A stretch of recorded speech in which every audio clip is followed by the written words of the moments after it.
Money in politics is,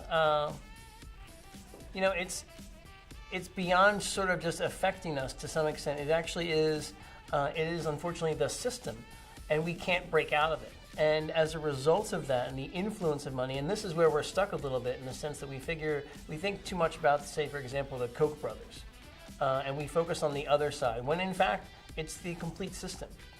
So it affects us on a daily basis because, frankly, we're not addressing issues in any real tangible way that would produce solutions. You don't have to go far from this interview to go find massive inequity and inequality. And it exists in the same time with massive amounts of wealth. So that money then becomes embodied in the political system, and that's why we don't actually have the change that we need. But there's a long history of progressive change at the ballot. And I think that sometimes on particular issues, when the campaign is run well enough and the issue is really clearly communicated, people get it. Getting rid of corporate personhood would be a sea change that has offered corporations so much protection over just horrific things that they have done over the course of modern history. They won't go quietly. They never do. I'm not so sure that we will be able to completely scale it back.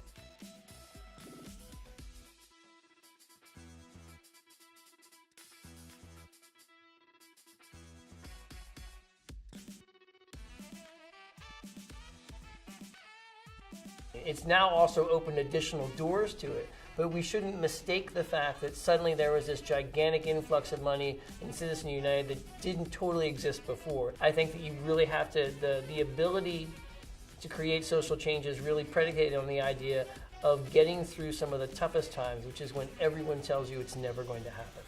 It's those handful of people that actually hold the mast up and keep flying the flag through the difficult times. Lots of people hop on the end when it seems clear you're going to win. But in those early days, when you get literally mocked, right, and people tell you it can never happen, and that's exactly how government functions. They always tell you no first, and then it happens.